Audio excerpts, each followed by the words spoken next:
عبداللہ بن عمر رضی اللہ تعالیٰ عنہ فرماتے ہیں کہ میں مدینہ منورہ سے نکلا ایک سفر کے لیے. میں نے کچھ کھجوریں، کچھ سرکہ، کچھ خشک چیزیں ساتھ رکھ لیں کیونکہ سفر لمبا تھا.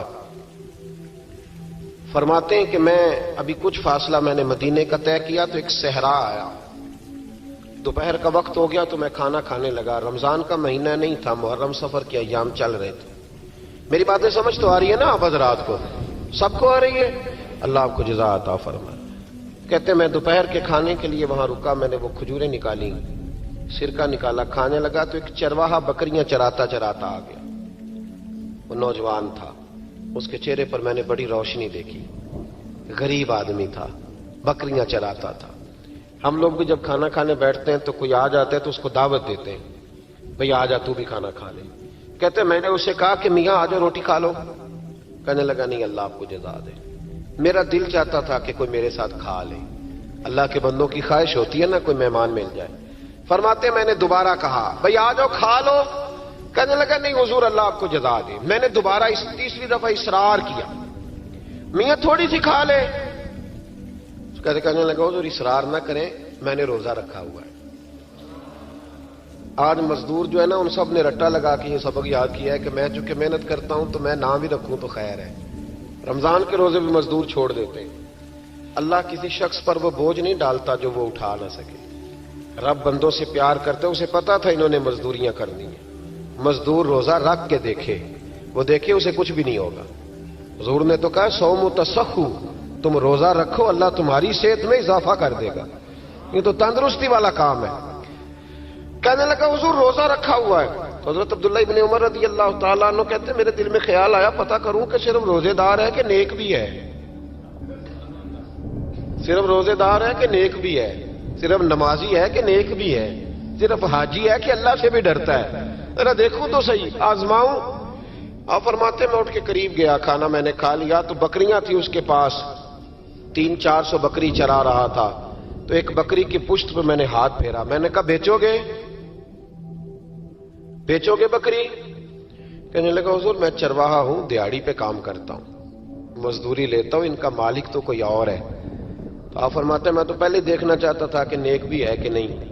تو میں نے اسے کہا کہ بکریوں کے مالک سے کہہ دینا ایک بکری بھیڑیا لے گیا ہے، کہہ دینا مالک سے. تو آپ فرماتے ہیں جب میں نے اسے دیکھا نا تو غریب تھا، پھٹے ہوئے کپڑے تھے. دامان توکل کی یہ خوبی ہے کہ اس پر پیوند لگے ہوتے ہیں پر دھبے نہیں ہوتے. آپ فرماتے ہیں کہ میں نے کہا کہ کہنا کہ بھیڑیا لے گیا تھا. فرماتے ہیں کہ اس کا میں نے چہرہ دیکھا تو داڑھی پر ریت پڑی ہوئی تھی، سر پہ ریت تھی، کپڑے پرانے تھے، مکان بھی کچا ہوگا لیکن اس کے نظریات اتنے پختہ، باتوں میں اتنا اثر. فرماتے اس نے غور سے میرا چہرہ دیکھا اور پھر اس نے بکریوں کو چھڑی ماری اور بکریاں چلنے لگیں. وہ میں نے کہا میرے سوال کا جواب نہیں دیا. تو کہنے لگا حضور میں بکریوں کے مالک کو تو کہہ دوں گا بھیڑیا لے گیا ہے، اور جب کائنات کا مالک پوچھے گا تو پھر کیا جواب دوں گا؟ جب عرش کا مالک پوچھے گا تو پھر کیا جواب دوں گا؟ اللہ بھی تو پوچھے گا نا، تو اللہ کو کیا بتاؤں گا؟ حضرت عبداللہ ابن عمر رضی اللہ ایک تقریر ہوتی ہے، میں لچھے دار خطاب کروں گا، میں بڑا زبردست اثر ڈالوں گا. آپ او بھائی زیادہ انقلاب تو عمل سے آتا ہے، زیادہ انقلاب تو عمل سے آتا ہے. زیادہ تو 2 منٹ میں لوگ انقلاب. حضرت عبداللہ ابن عمر کہتے ہیں اس نے کوئی تقریر نہیں کری. تقریر بھی اثر کرتی ہے، اس کا بھی فائدہ ہوتا ہے، یہ بھی دل صاف کر جاتی ہے، اس میں شک نہیں. لیکن جو عمل کے ساتھ تاثیر ہوتی ہے اس کا تو حسن ہی نرالا ہے. بات جو دل سے نکلتی ہے اثر رکھتی، پر نہیں طاقت پرواز مگر رکھتی ہے. تو کہتے ہیں وہ ایک جملہ اس نے کہا کہ اللہ پوچھے گا تو کیا جواب دوں گا. تو آپ فرماتے ہیں میں کانپنے لگا. حضرت عبداللہ ابن عمر، اور یہ وہ شخص ہے جن کو نبی پاک نے کہا راجل صالح. عبداللہ بن عمر نیک آدمی ہے، حضور نے کہا نیک آدمی ہے. حضرت عبداللہ ابن عمر کہتے ہیں میرے وجود کے رونگٹے کھڑے ہو گئے. میں سفر پر نہیں گیا بلکہ میں وہیں سے واپس ہو لیا اور میں سیدھا اس شخص کے میں نے مالک کا پتہ کیا کس کی بکریاں چراتا ہے. فرماتے ہیں میں نے معلومات کر کے پہلے وہ غلام خریدا، پھر وہ 400 کے لگ بھگ بکریاں خریدیں، پھر میں نے اسے بلا کے وہ بکریاں تحفے میں دیں. تو مجھے کہنے لگا یہ کیا ہے؟ تو میں نے کہا تو نے قرآن نہیں پڑھا؟ اللہ سورہ طلاق میں فرماتا ہے کہ تم مجھ سے ڈر جاؤ، میں ہر مشکل سے نکلنے کا تمہیں راستہ دے دوں گا، وَيَرْزُقْهُ مِنْ حَيْثُ لَا يَحْتَسِبُ، اور تمہیں وہاں سے روزی دوں گا جہاں سے تمہارا کبھی گمان بھی نہیں گیا ہوگا۔ فرمایا تو چونکہ اللہ سے ڈرتا تھا تو یہ رب کریم نے تجھے روزی عطا فرمائی ہے، یہ بکریاں اب تیری ہیں۔ بھائی خدا را اللہ سے ڈرنا سیکھیں، رب کریم کا خوف پیدا کریں۔ آپ یقین کریں، میں پولیس کی بات نہیں کرتا، MNA کی MPA کی بات نہیں کرتا، لیکن غریب بھی جب اپنی بہو کو تانا دینے پہ آتا ہے تو حوصلہ نہیں کرتا، ایک آدھ بات پہ صبر نہیں کرتا۔ غریب کے ہاتھ میں بھی جب ڈنڈا آتا ہے اور کسی غریب سے جب وہ جھگڑا کرتا ہے تو وہ بھی پھاڑ دیتا ہے سر اور توڑ دیتا ہے ہڈیاں۔ ہم بڑے سخت ہوتے ہیں۔ ذرا تھوڑی دیر سائلنٹ کر دیں موبائل، اللہ آپ کو زیادہ عطا فرمائے۔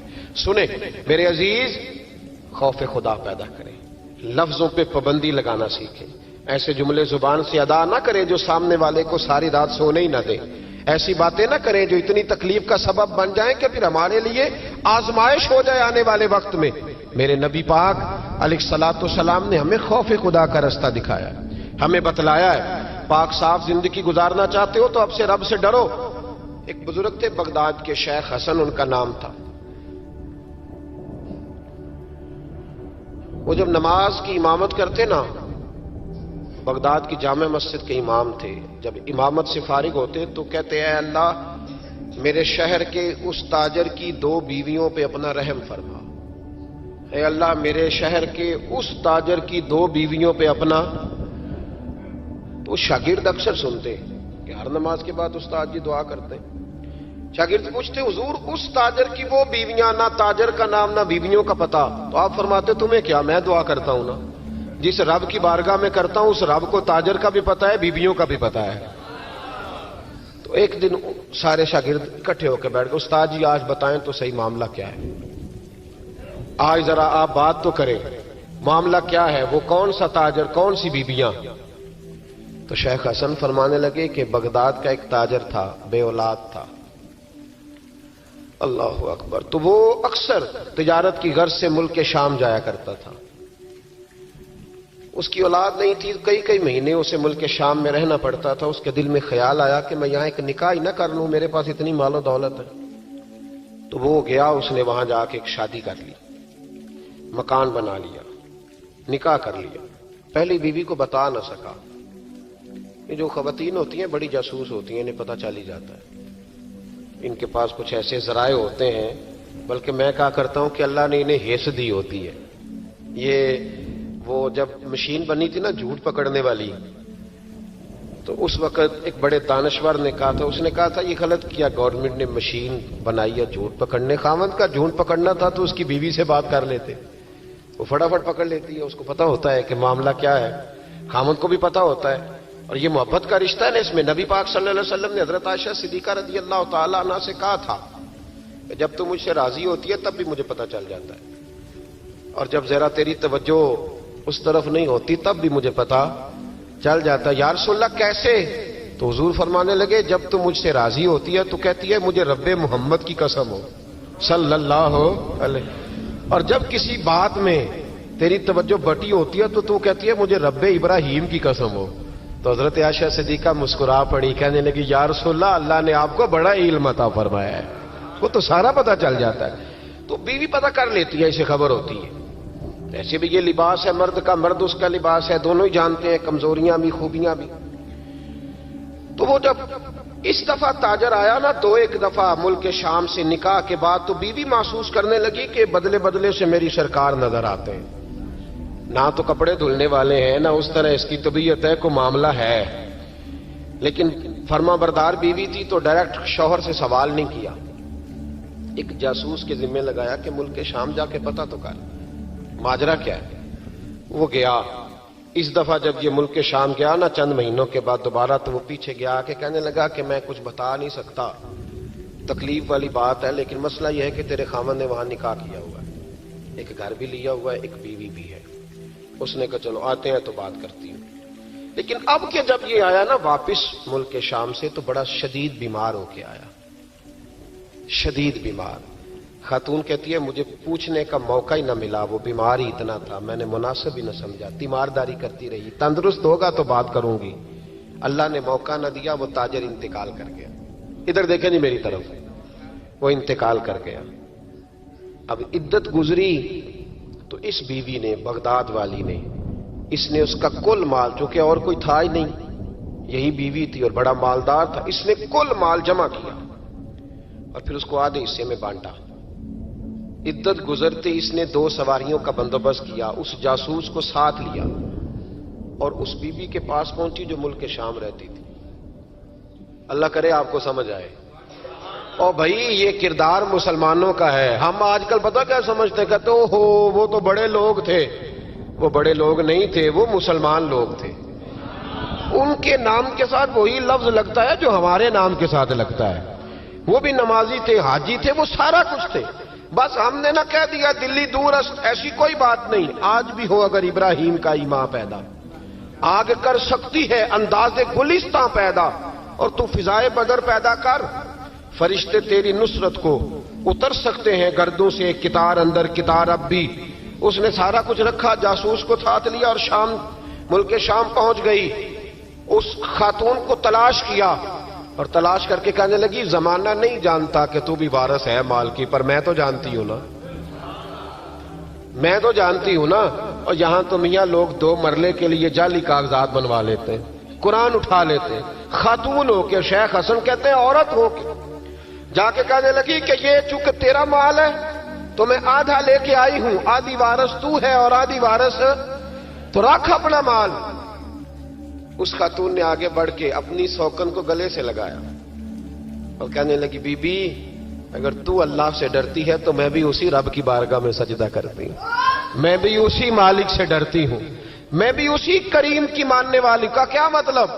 کہنے لگی میرا شوہر اب کے جب آیا تھا نا ملک شام تو بیمار ہو کے آیا تھا، اور بغداد کے طبیبوں نے اسے بتایا تھا کہ اب تو بچے گا نہیں، تو وہ جب واپس جا رہا تھا تو مجھے کچھ پیسے بھی دے گیا تھا، یہ مکان بھی میرے نام کر گیا تھا، اور مجھے طلاق بھی دے گیا تھا، اور کہہ گیا تھا مرضی کا نکاح کر لے۔ وہ چونکہ مجھے فارغ کر گیا تھا، اب اس مال میں سے میرا کوئی حصہ نہیں، یہ سارا ہی تیرا ہے، اب میرا اس میں سے کوئی حصہ نہیں، تو رکھ لے، سارا ہی تیرا ہے۔ شیخ حسن رحمت اللہ علیہ فرمایا کرتے کہ میں مولوی اور مفتی ہو کے، میں پیر اور صوفی ہو کے ان 2 بیویوں سے میں نے بڑا سیکھا ہے، لہذا جب بھی دعا کرتا ہوں پہلے ان 2 عورتوں کے لیے دعا کرتا ہوں، پہلے ان کے لیے۔ جن لوگوں کے دلوں میں خوف خدا ہوتا ہے وہ سجے ہوئے ہوتے ہیں، وہ سنورے ہوئے ہوتے ہیں، وہ دیانتدار ہوتے ہیں، وہ اپنے چھوٹے چھوٹے سے مکان پر بڑے خوشحال ہوتے ہیں۔ ان کی نظریں اگر کبھی جاتی ہیں تو خدا کی رحمت پر، کسی کی جیبوں پر ان کی نظریں کبھی نہیں جاتی۔ وہ میرے بھائی لقمہ حرام آ جائے تو رات انہیں نیند نہیں آتی۔ وہ لوگ تھوڑی سی آمیزش بھی اپنے بچوں کو کھلانا جرم سمجھتے ہیں۔ آج ہر گھر سے چیخنے کی آواز آتی ہے، ہر ایک کو ڈراؤنے خواب آتے ہیں، ہر آدمی سہما اور سمٹا ہوا رہتا ہے۔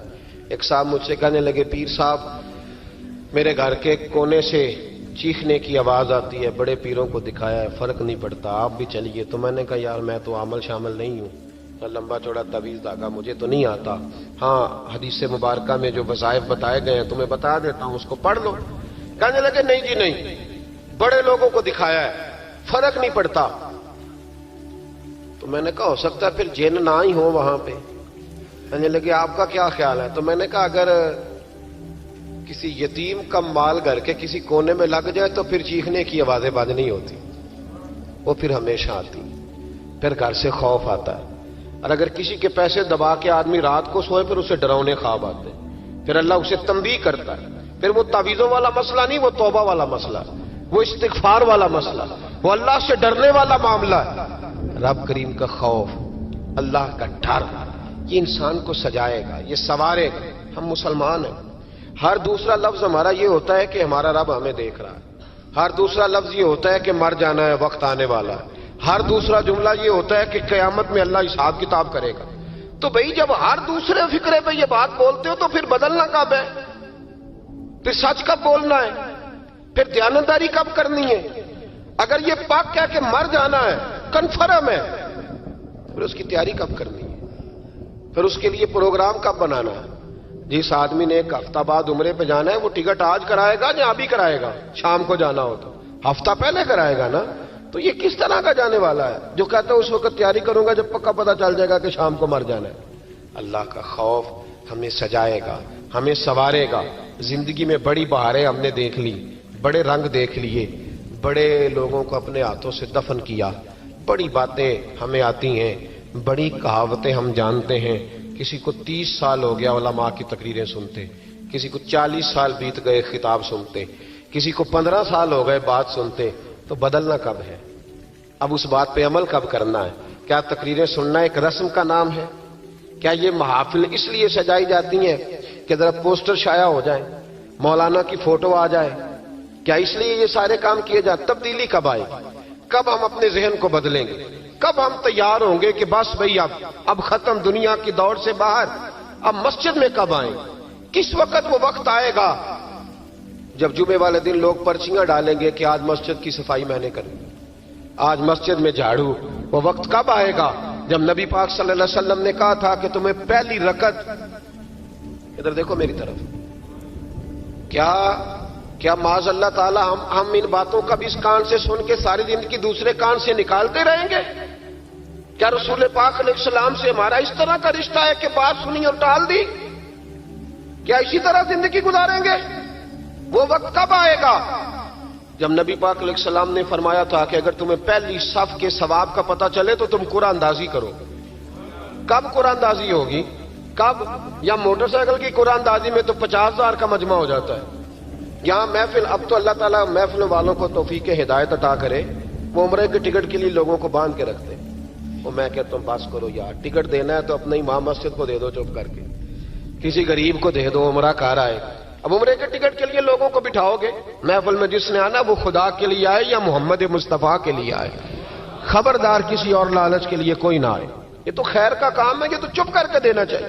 اور بھائی کب قرآن اندازی کریں گے؟ حضور علیہ السلام نے فرمایا تمہیں پتہ چلے جمعے والے دن پہلے آنے کا ثواب کیا ہے، تم قرآن اندازی کرو. کب قرآن اندازی ہوگی؟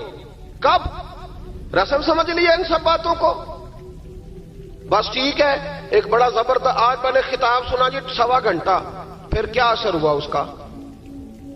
کیا رزلٹ نکلا؟ اس پر عمل کب ہوگا؟ وہ جو میں باتیں سناتا ہوں لوگوں کو 20 اور سینکڑوں، تو میں نے عمل کب سٹارٹ کرنا ہے؟ جنہوں نے نبی پاک سے سنا تھا انہوں نے عمل کیا تھا، انہوں نے سنا تھا انہوں نے. ادھر دیکھو، حضرت عمر کا وہ دور تھا کہ آپ کی ایک لونڈی کلمہ پڑھ گئی تو ابھی آپ مسلمان نہیں ہوئے تھے، تو وہ لونڈی کہتی ہے کہ مجھے الٹا لٹکا کے جناب عمر مارتے تھے، اور اتنا مارتے تھے کہ تھک جاتے تھے تو پانی منگواتے تھے. اور جناب عمر وہ شخص تھے کسی کی جرت نہیں تھی کہ بات کرے، لیکن بس پھر بدل گئے عمر، پھر اللہ کا خوف آ گیا.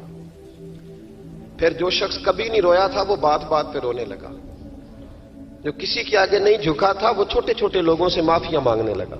بدل گئے نا، اللہ کا خوف آ گیا نا. اب وہ اکڑی ہوئی گردن نہیں رہی.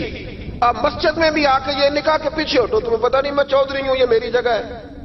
اب وہ بات بدل گئی، اب وہ رویہ نہ رہا.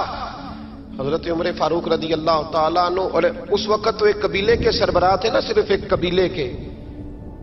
اور جب فاروق اعظم بدل گئے تو 24 لاکھ مربع میل کے حکمران، 24 لاکھ مربع میل کا واحد حکمران. اور جب کیسر و کسرا جیسے بادشاہ عمر کو بلائیں تو عمر کہیں جاؤ دوڑ جاؤ، میرے پاس ٹائم نہیں.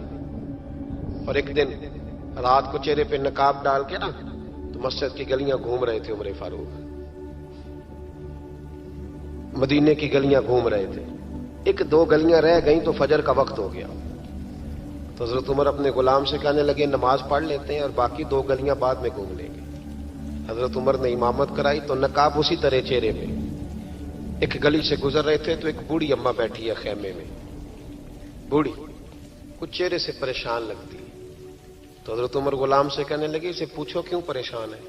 ہمارا تو اپنا ابا پریشان رہتا ہے، ہم پوچھتے نہیں، ہم نہیں پوچھتے. ہماری اپنی اماں روتی رہتی ہے کہ چلو 2 گھڑیاں رات کو آ کے بیٹھے گا میرے پاس، لیکن وہ آتا ہے 2 درجن کنوں لے کے اور سیدھا اپنے کمرے میں جاتا ہے اور بیگم صاحبہ سے کہتا ہے کہ یہ 6 اماں کو بھی دے آؤں، اس نے کون سا کھانے ہیں؟ تو وہ پلیٹ میں لے کے آتی ہے. پھر ماں کا دل ٹوٹتا ہے کہ یہ کمائی تو میری تھی، یہ تو بوٹا میں نے پالا تھا، لیکن یہ کس بیوپاری کے ہاتھ چڑھ گیا؟ ہم تو اپنے ماں باپ کو ٹائم نہیں دیتے، لیکن جب لوگ اللہ سے ڈرتے تھے رویہ کیا تھا؟ حضرت عمر فاروق رضی اللہ تعالیٰ عنہ خادم سے کہنے لگے بوڑھی سے پوچھو، تو پوچھا اماں السلام علیکم، وعلیکم السلام، اماں کیا بات ہے؟ تو اماں کہنے لگی جاؤ دوڑو، تمہیں کیوں بتاؤں، دیہات کی سیدھی سادی بی بی، جاؤ بھاگ جاؤ۔ کہا نہیں اماں مہربانی کرو، اندر تو آنے دو۔ بڑی منت کے بعد اماں مانی۔ عمر فاروق عام آدمی نہیں جس سے دنیا کامتی ہے۔ حضرت عمر اندر گئے، اماں کیوں پریشان ہو؟ تو اماں کہنے لگی تمہیں کیوں بتاؤں، میرا اپنا دکھ ہے، چل اماں بتا دے، تیری مہربانی۔ تو اماں کہنے لگی میں ایک بیوہ ہوں، بے اولاد ہوں، کوئی میرا سہارا نہیں، مجھے عمر فاروق سے بڑی شکایت ہے، میرے اوپر 25 دینار کا قرضہ چڑھ گیا ہے اور 3 دن ہو گئے میں نے روٹی نہیں کھائی، اور عمر نے میری خبر نہیں لی۔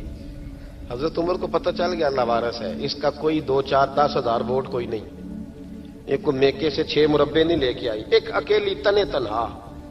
اور بھائی جب اللہ کا خوف ہوتا ہے تو پھر انسان ان غریبوں کو بھی مناتا ہے، پھر ریڑھی والے کی بھی اہمیت بڑھ جاتی ہے، پھر رکشے والے کی قدر بھی بڑھ جاتی ہے۔ حضرت عمر فاروق رضی اللہ تعالیٰ عنہ کہنے لگے اماں عمر سے شکوہ ہے؟ کہاں؟ جناب عمر کہتے ہیں میں نے ایک جملہ کہا تو اماں نے تو مجھے لاجواب کر دیا۔ میں نے کہا اماں عمر کو کیا پتا کہ تو بھوکی ہے اور مقروض ہے، اسے کیا خبر؟ تو اماں کہنے لگی کیا کہا تم نے؟ عمر کو خبر نہیں، اسے پتا نہیں؟ تو عمر سے کہو نا چھوڑ دے حکومت، اس کے حوالے کرے جو خبر رکھ سکتا ہے، کیوں بیٹھا ہے پھر؟ ہمارے حکمران کہتے ہیں ابھی میں صدمے میں ہوں، نکلوں گا تو بات کروں گا، نہ ادھر ادھر کی تو بات کر، یہ بتا کہ قافلہ کیوں لٹا، مجھے رہزنوں سے غرض نہیں، تیری رہبری کا سوال ہے، ہاں تجھے جواب دینا پڑے گا۔ حضرت سیدنا عمر فاروق رضی اللہ تعالیٰ عنہ سے اماں کہنے لگی نہیں خبر رکھ سکتا تو حکومت کیوں کرتا ہے، چھوڑتا کیوں نہیں؟ تو حضرت عمر کہتے ہیں میں کانپنے لگا، دوڑے گئے جناب عمر۔ میں نے کہا اس اماں کا 6000 ووٹ نہیں کہ اس کی قدر کی جائے، یہ اماں کوئی بہت آکسفورڈ یونیورسٹی کی ڈگری ہولڈر نہیں کہ اس کی بات مانی جائے، کہ لاوارث اور بیوہ بی بی۔ عمر دوڑے گئے، گھر سے اناج کا تھیلا کندھے پہ رکھا، 25 دینار بھی لیے، پکا پکایا کھانا بھی لیا۔ خادم کہنے لگا حضور مجھے دے دے میں اٹھا لیتا ہوں۔ تو حضرت عمر فرمانے لگے چل وعدہ کر قیامت کے دن بھی میرا بوجھ اٹھائے گا؟ کہنے لگا جی نہیں وہاں نہیں اٹھا سکتا۔ فرمایا پھر آج بھی نہ اٹھا، مجھے ہی اٹھانے دے، یہ میرا بوجھ ہے تو مجھے ہی۔ اماں کے سامنے 25 دینار بھی رکھے، پھر اماں کو حضرت فاروق اعظم نے 2 مہینے کا راشن بھی دیا، پھر پکا پکایا کھانا بھی دیا۔ معمولی آدمی کی بات نہیں کر رہا، 24 لاکھ مربع میل کا حکمران۔ حضرت عمر مدینے میں بیٹھ کے کبھی للکار دیں تو کیسر و کسریٰ کی ٹانگیں کانپیں۔ جناب عمر فاروق رضی اللہ کھانا کھلا کے اماں چارپائی پہ تھی تو عمر نیچے بیٹھ گئے، کہنے لگے اماں چل عمر کو معاف کر دے، چل چل جانے دے، کوئی عرض نہیں، بیچارے کو پتہ نہیں چلا۔ تو اماں کہنے لگی تو نے پھر عمر کا ذکر چھیڑ دیا۔ بیٹے میرے گھاؤ بڑے گہرے ہیں، میرے زخم بڑے سخت ہیں، کلیجہ پھٹے تو تجھے دکھاؤں کتنی تکلیف میں ہوں، میں تو پکا ہوا پھل ہوں، کسی وقت بھی دنیا سے چلی جاؤں گی، میں نے عمر کو معاف نہیں کرنا۔ جب میں قبر میں جاؤں گی نا، نبی کریم علیہ السلام آئیں گے تو میں عمر کی شکایت کروں گی، میں کہوں گی حضور اس سے پوچھئے یا رسول اللہ بیوہ اور بوڑھی کا خیال ہی نہیں کیا؟ تو آپ کے غلام کہتے ہیں میں نے عمر کو کبھی اتنا روتے نہیں دیکھا جتنا آج روئے۔ کہنے لگے اماں عمر کو میں جانتا ہوں وہ کمزور ہے، یہ شکایت نہ لگانا، وہ کمزور ہے، مقابلہ نہیں کر سکے گا، یہ شکایت نہ لگانا، چل معاف کر دے۔ تو اماں کہنے لگی اچھا تو مجھے کچھ اچھا لگتا ہے، جا تیری خاطر عمر کو معاف کیا، تو پیارا لگا ہے، جا معاف کیا، تیری خاطر معاف کیا، تیری خاطر عمر کو معاف کیا۔ حضرت عمر فاروق کہنے لگے مجھے لکھ کے دو، کون اتنے جتن کرتا ہے؟ کون؟ کسی سے کہنا جا اپنی اماں کو منا لے، تو کہتے ہیں نہیں نہیں میری غلطی کوئی نہیں تو مناؤں کس بات پر، ہمیں تو 20 دلیلیں آتی ہیں، جا ابا کے پیر پکڑ لے۔ پتہ ہے نبی پاک علیہ السلام نے فرمایا جس کا باپ راضی ہوگا اسی کا اللہ راضی ہوگا، اور جس کا باپ ناراض ہوگا وہ سارا دن وظیفے پڑھے، اس کا اللہ راضی۔ یہ ابو داؤد شریف کی حدیث ہے۔ نا جی بڑی مہربانی، پیسے نہ لائیے گا آپ، اب بات سنیں، وہ بھی میں سمیٹنے کی طرف آ رہا ہوں، ختم کر رہا ہوں، آپ میری بات پہ توجہ رکھیں۔ عزیز بھائی نبی کریم صلی اللہ تعالی علیہ وسلم نے جو اپنے غلاموں کی تربیت کی تو حضرت عمر فاروق کہنے لگے لکھ کے دو، لکھ دو. تو اماں کہنے لگی آپ لکھیں میں سائن کر دیتی ہوں، آپ لکھ دیں میں سائن کرتی ہوں. حضرت عمر نے لکھا فلاں بنت فلاں کو عمر سے شکایت تھی، پھر انہوں نے عمر کو معاف کر دیا. اماں سائن کرنے ہی لگی تھی کہ مولا علی شیر خدا آ گئے، حضرت عبداللہ ابن مسعود آ گئے. اوہو عمر یہاں بیٹھے ہوئے ہو، میں سارے مدینے میں تلاش کر رہا تھا، یہاں بیٹھے ہو، وہ کچھ لوگ ملنے آئے، نکلو. اماں نے سنا کہ یہ عمر تھے تو اماں اٹھ کے کھڑی ہو گئی. آئے ہائے عمر تھے، آپ عمر تھے؟ تو جناب عمر کہنے لگے اماں تو نے جو کہا ٹھیک کہا، لیکن اپنے وعدے پہ قائم رہا، یہ ذرا سائن کر دے. اماں نے سائن کیے تو حضرت عمر فاروق فرمانے لگے علی آ گئے ہو تو بطور گواہ تم بھی دستخط کر دو. عبداللہ ابن مسعود تم بھی بطور گواہ جب سائن ہوئے تو جناب عمر نے رکا لپیٹا اور مولا علی شیر خدا سے فرمانے لگے علی یہ رکھ لو، مجھے لگتا ہے میں تم سے پہلے دنیا سے جاؤں گا، اور جب میں پردہ کر جاؤں نا تو یہ رکا میرے کفن میں رکھ دینا. اگر حضور علیہ السلام نے پوچھا نا میری امت کے ساتھ کیا سلوک کر کے آئے ہو تو رکا نکال کے کہوں گا یا رسول اللہ ایک بوڑھی ناراض تھی میں اسے بھی راضی کر کے آیا ہوں، حضور یہ میں راضی. بھائی جب تک ہم اللہ سے نہیں ڈرتے معاشرہ اصلاح پذیر نہیں ہو سکتا. جب تک یہ وظیفہ پک نہیں جاتا کہ اللہ میرے ساتھ ہے اور اللہ مجھے دیکھ رہا ہے تب تک حالات بہتر نہیں ہو سکتے. جب انسان یہ وظیفہ پکا لیتا ہے تو پھر چونٹی پہ بھی ظلم نہیں کرتا، پھر وہ گدھے کو ڈنڈا مارتے ہوئے بھی سوچتا ہے، پھر میرے بھائی وہ پھر احساس کرتا ہے کہ جانور کی وجہ سے ہی نہ قیامت میں پوچھ لیا جائے. لیکن جب اللہ سے نہیں، ہمارے اب نہ تو مراقبے رہے، نہ ہم تنہا مصلے پہ بیٹھتے ہیں، نہ رات کو رب کریم کو مناتے ہیں، نمازیں ہیں تو وہ بھی ساری دکھاوے کی اللہ ماشاءاللہ. ہمارے سارے معاملات میں دکھاوا اس تیزی سے آیا کہ روح کا وہ اجر اور دل کی وہ کیفیات ختم ہوتی جا رہی ہیں. رات مصلے پہ بیٹھے اپنی اصلاح کے لیے اپنے مالک کے حضور دعا کریں، اور سب سے بڑھ کر یہ کہ یہ ذہن بنائیں کہ میں یہ باپ مجھے بعد میں ملا، اماں مجھے بعد میں ملی، بچے بیوی بعد میں ملے، پہلے تو میں اپنے رب کے پاس تھا. اس وقت میرا کوئی رشتہ دار نہیں تھا، اور جب میں قبر میں جاؤں گا تو پھر بھی میرا اللہ ہی میرے ساتھ ہوگا. اور اگر اس کے بعد کوئی ہستی میرے لیے ابر رحمت بنے گی تو خدا کے محبوب کی ہستی بنے گی. میرے بھائی جس آدمی کے ساتھ انسان کو ہمیشہ کام پڑے اسے بندہ ناراض نہیں کرتا، اس کے ساتھ دوبارہ بھی مجھے کام پڑے گا. تو رب رسول کے ساتھ رشتے مضبوط کریں. ہم بڑے کمزور ہوتے جا رہے ہیں، باتوں کے گورکھ دھندے میں زندہ ہیں. کسی کو بھی چھیڑ لیں، جتنی مرضی باتیں سن لیں، کسی شخص سے بھی آپ ڈسکس کر لیں، جو مرضی اسے سن لیں.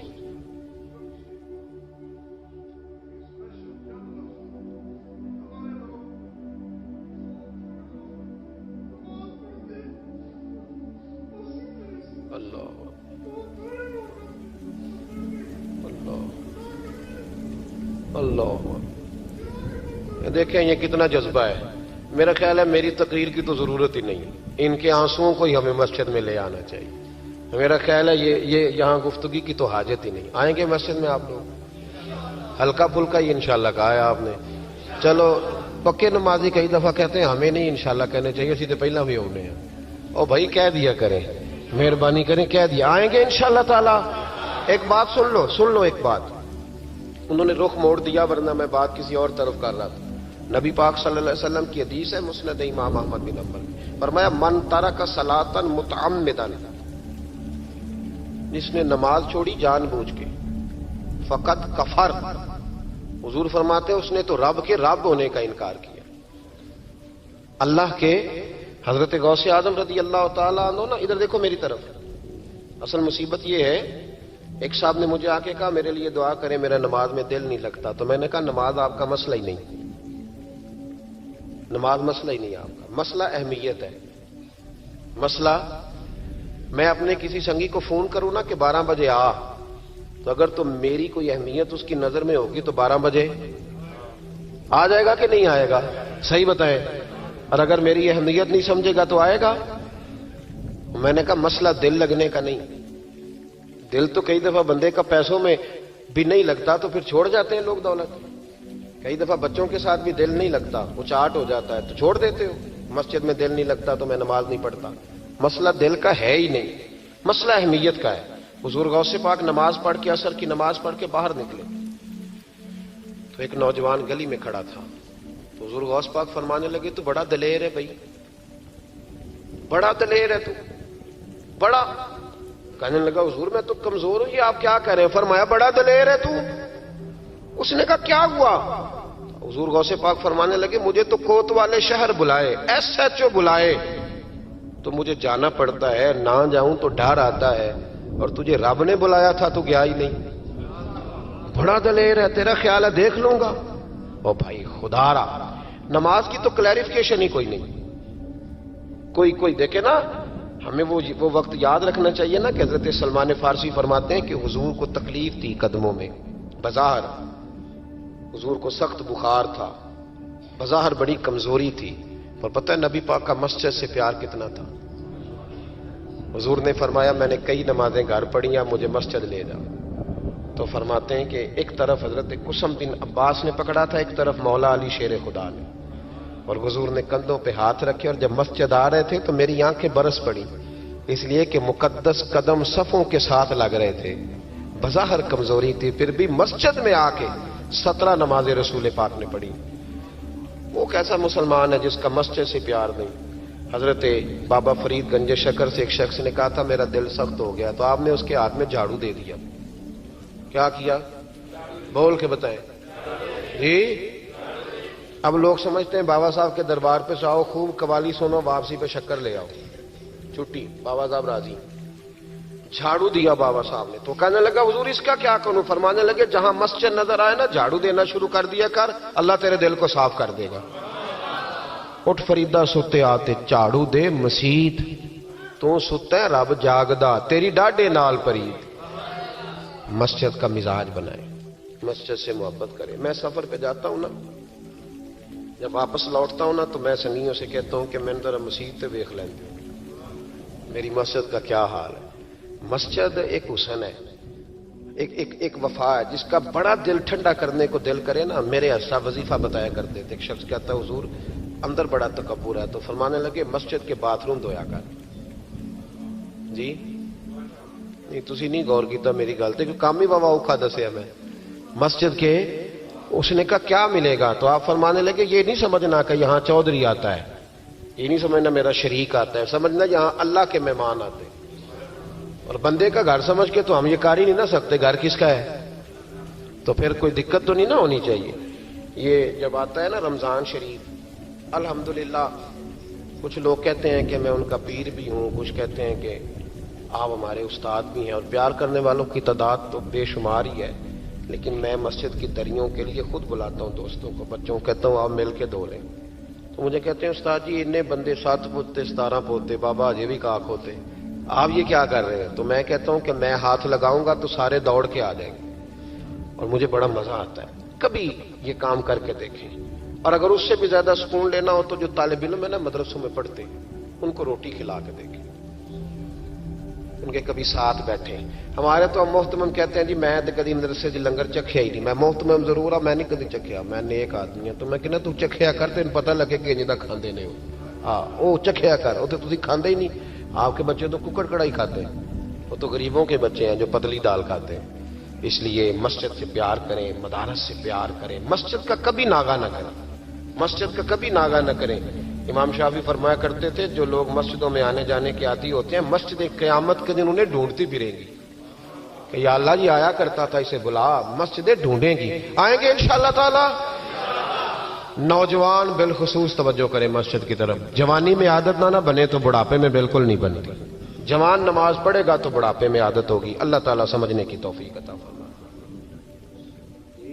اللہ آپ کو جزا دے. اب میں نے ذرا ادھر بھی جانا ہے. وہ تو آپ نے پہلے بھی بتایا تھا, پھر تو میں آیا ہوں تو پتا چلا کتنا فاصلہ ہے. آپ تشریف رکھیں. یہ بڑے پیارے ہیں, یہ بڑے پیارے ہیں, محبت کے ساتھ فرما دیا. محبت ہوتی ہے نا جو کھینچ لاتی ہے لوگوں کو.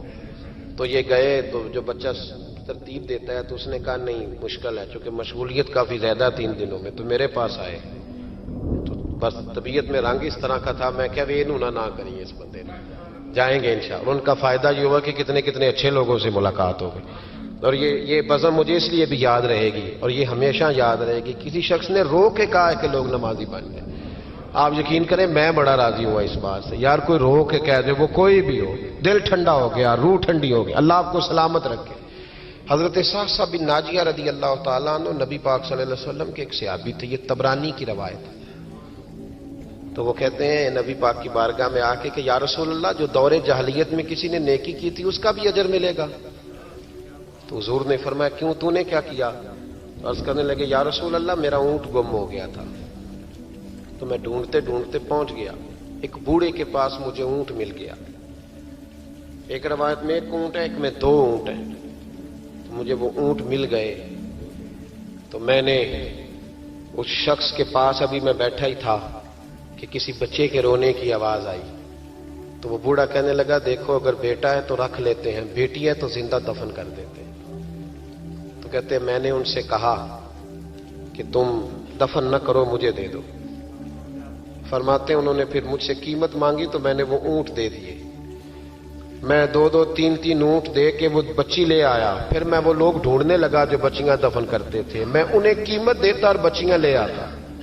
عرض کرنے لگے یا رسول اللہ، پھر میں نے حویلی بنائی، اس میں میں نے عورتوں کے ذمے لگایا بچیوں کو پالنا.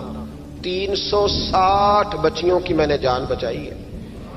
یا رسول اللہ آج کلمہ پڑھنے آیا ہوں، اس کا بھی مجھے اجر ملے گا؟ تو حضور فرمانے لگے پہلا اجر تو تجھے مل گیا نا، اللہ نے کلمے کی توفیق عطا کر دی. پہلا اجر بھی تجھے مل گیا اور باقی بھی اللہ تجھے خزانے کھول کے اجر عطا فرمائے گا. خیر کریں گے تو اللہ اجر ضائع نہیں کرتا.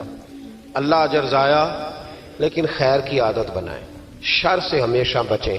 اللہ ہمیں توفیق عطا فرمائے. اللہم صلی علی سیدنا و مولانا محمد معدن الجود والکرم وعلیہ وبارک وسلم. اللہ ہمارا یہاں حاضر ہونا قبول فرما، ہمارے گناہوں کو معاف فرما، ہماری غلطیوں سے درگزر فرما، علم نافع کی توفیق عطا فرما، عمل صالح کی توفیق عطا فرما.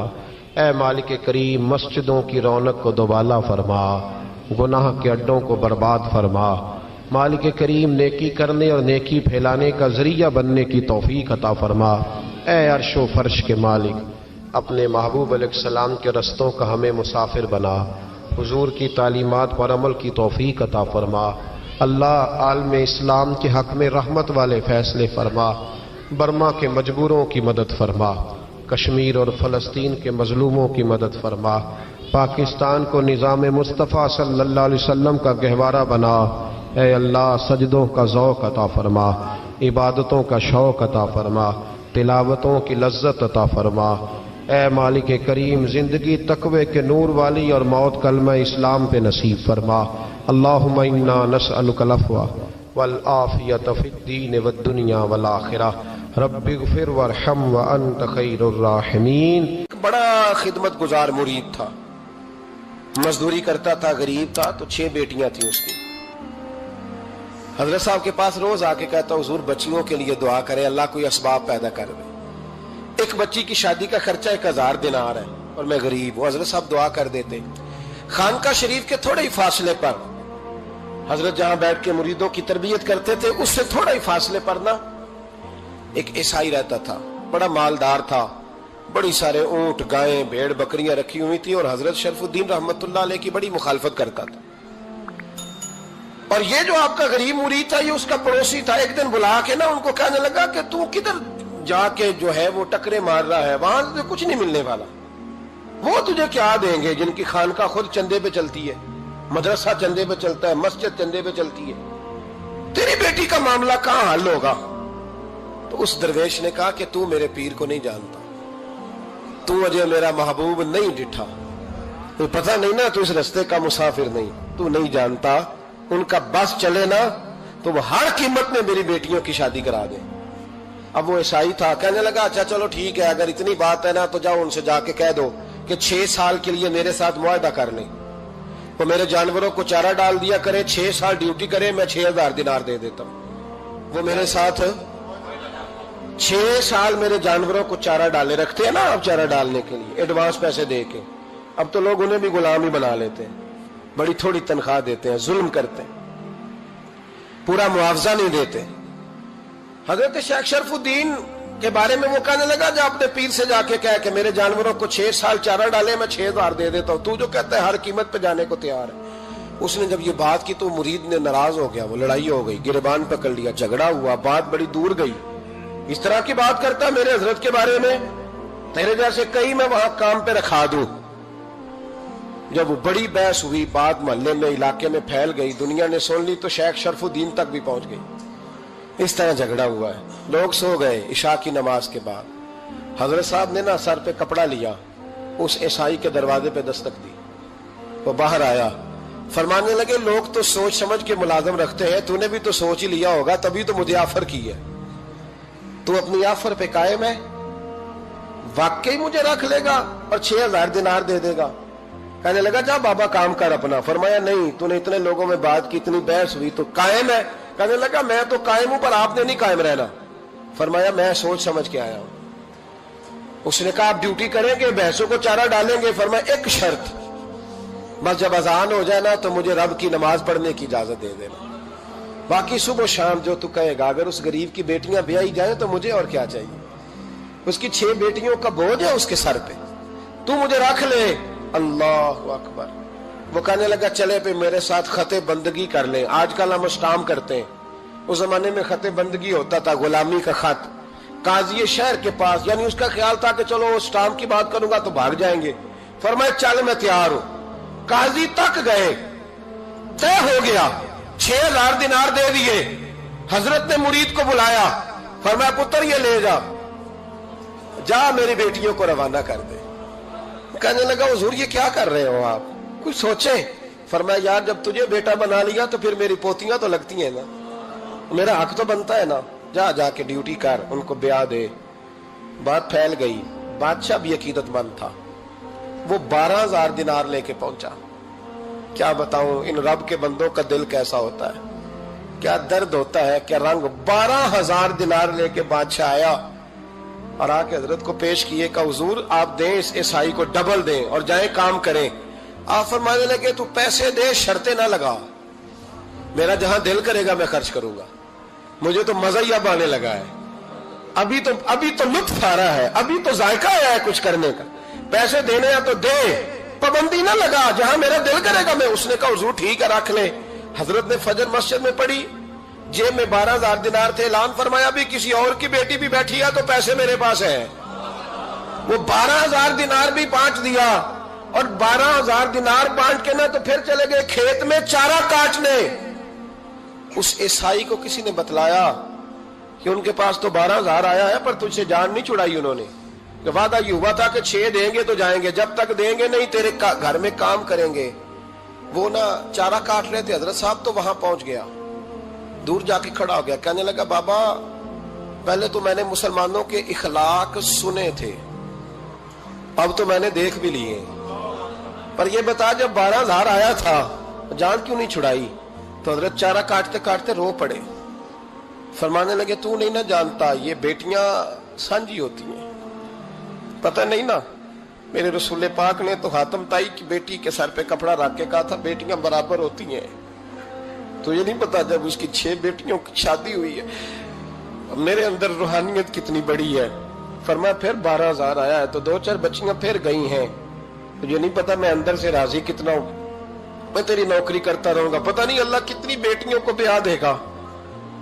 اتنا رویا وہ عیسائی کے پیروں میں بیٹھ گیا، کہنے لگا بابا میں نے تیری مخالفت کی ہے پر تیرے قریب آ کے پتہ چلا ہے کہ تو بہت اونچے اخلاق کا مالک ہے، اور اگر تیرا یہ مقام ہے تو تجھے اخلاق سکھانے والے محمد عربی کی شان کتنی ہوگی۔ ظالم کی بولیے جھوٹے گواہ بن کے، وکیل صاحب کو نہیں پتا ہوتا کہ یہ بندہ مجرم ہے جو میرے پاس آیا، کیا مجرموں کے وکیل نہیں ہوتے؟ بولے تو اس کو پتہ نہیں ہوتا وکیل صاحب کو کہ یہ صاحب مجرم ہے، میرے پاس مقدمہ لے کے آئے، اور اگر بے ادبی نہ ہو جائے تو میرا خیال ہے قاضی عدالت کو بھی پتہ ہوتا ہے کہ مجرم کون ہے اور مظلوم۔ میرے نبی پاک صلی اللہ علیہ وسلم نے اس قدر زیادہ سختی فرمائی اس مسئلے میں، فرمایا جس کو پتا تھا کہ فلاں آدمی ظالم ہے، ظلم کر رہا، پھر وہ ظالم کا گواہ بنا یا اس نے ظالم کی مدد کی، کتنی کی؟ شارحین لکھتے ہیں چاہے اس نے ایک جملہ بول کے کی، چاہے ایک، سارے بولیے، چاہے ایک غریب کو اس نے ظلم کیا تو کہتے ہیں علاج یہ سی، چاہے ایک جملہ بول کے کی، شارحین اس حدیث کی شرح میں لکھتے ہیں ایک جملہ بول کے چاہے مدد کی، جس بندے نے کسی ظالم کی مدد کی کسی مقدمے میں یا کسی صورت میں اور اسے پتا تھا یہ ظالم ہے، میرے نبی پاک صلی اللہ تعالی علیہ وسلم فرماتے ہیں اگر اس نے مدد کی، ابھی ظالم کی بات نہیں ہو رہی، ظالم کے مددگار کی بات ہو رہی، اگر کسی نے ظالم کی مدد کی تو حضور فرماتے ہیں خدا بھی اس سے بری و ذمہ ہے، رسول بھی اس سے بری و ذمہ ہے۔ سنبھال کے رکھے اپنی نمازیں، قربانیاں، حج، زکوٰۃ سنبھال کے رکھے۔ اگر ظالموں کا مددگار ہے، الیکشن آ لینے دے، آپ کو نظر آ جائے گا کون کون ظالموں کا مددگار ہے، نظر آ جائے گا۔ اپنی جیب سے لوگ پیسے دے کے ظالموں کی مدد کریں گے، ان کے فلیکس چھپوائیں گے، بورڈ لگوائیں گے، جیبوں سے پیسے دے کے۔ ہم نے خود آگ لگائی ہے چمن میں اپنے، بے سبب گردشی ایام کو الزام نہ دو، ہم نے خود نور کا ظلمت سے کیا ہے سودا، کر کے توہین سحر شام کو الزام نہ دو۔ ظالموں کے مددگار میدان میں آ گئے، یہ چھوٹا لفظ نہیں، میرے حبیب پاک صلی اللہ علیہ وسلم نے فرمایا جو ظالم کا مددگار ہے سن لے جو سجن کے ساتھ کچہری جاتا ہے، وہ یاد رکھے جو دوست کا گواہ بنتا ہے، وہ یاد رکھے جو کہتا ہے میں مانگی گیا تھا، مجھے بلایا گیا تھا قبضہ چھڑانے کے لیے کسی غریب بیوہ کی جائیداد پہ، کب وہ سن لے تو مدد کر کے نہیں آیا، تو خدا کے ذمے سے نکل گیا ہے۔ رسول پاک نے فرمایا تیرا میرا تعلق ختم ہو گیا، تو ظالم کا مددگار ہو گیا۔ پھر تو کہتا میں بے چین ہوں، میں بے قرار ہوں، میں آزمائش کا شکار ہوں، پلٹ کے دیکھ تو صحیح تیرا گناہ کتنا بڑا ہے۔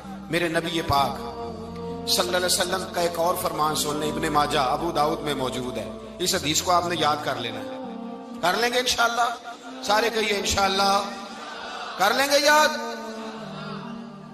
حضور صلی اللہ علیہ وسلم نے فرمایا اگر تو ظالم کی مدد کرے گا نا، یہ لفظ دل کی تختی پہ لکھ لینا، یہ مکافات عمل ہے، مکافات عمل دنیا، ادھر کرو گے تو ادھر بھرو گے۔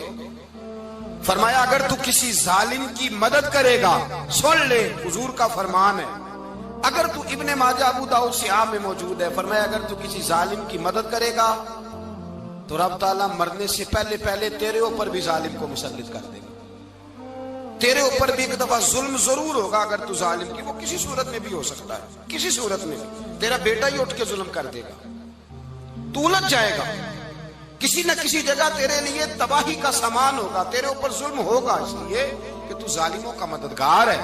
چاہیے یہ تھا کہ تو مظلوم کی مدد کرتا، انسانی ایمانی یقین کا فریضہ سر انجام دیتا، تو ظالموں کا مددگار ہو گیا۔ ٹٹول کے دیکھ لیں، رزلٹ نکال کے دیکھ لیں، ہمارے زمانے میں ظالموں کے مددگار زیادہ ہیں، اتنی لمبی زبانیں نکال کے ظالموں کی مدد کرتے ہیں، بڑے بڑے کالم نویس اللہ نے انہیں قدرت دی لکھنے کی، تو اپنا قلم ظالموں کی مدد میں خرچ کرتے ہیں۔ وہ لوگ جن کو اللہ تبارک و تعالیٰ نے قدرت دی، ہمت دی، طاقت دی، کچھ لوگ ان کے حلقہ احباب میں وہ اپنے لوگوں کو استعمال کر کے ظالموں کی مدد کرتے ہیں، ظالموں کی مدد کرتے ہیں۔ میرے نبی کریم سید عالم نور مجسم صلی اللہ علیہ وسلم نے فرمایا اگر تو نے ظالم کی مدد کی تو جب تک تو توبہ نہیں کرے گا رب تجھ سے ناراض ہی رہے گا، اللہ تجھ سے، او بھائی جس سے رب بھی ناراض ہو گیا، نہ کھانا نہ پینا نہ سونا نہ جاگنا نہ نیند، پھر تیری ہر چیز تیرے لیے آزمائش ہو جائے گی، پھر تیرا سایہ بھی تیرے لیے خوف کا سامان بنے گا، پھر زندگی جیتی جاگتی لاش بن جائے گی، تو اپنے کندھوں پر اپنی میت اٹھائے پھرے گا جب تو ظالم کا مددگار ہوگا۔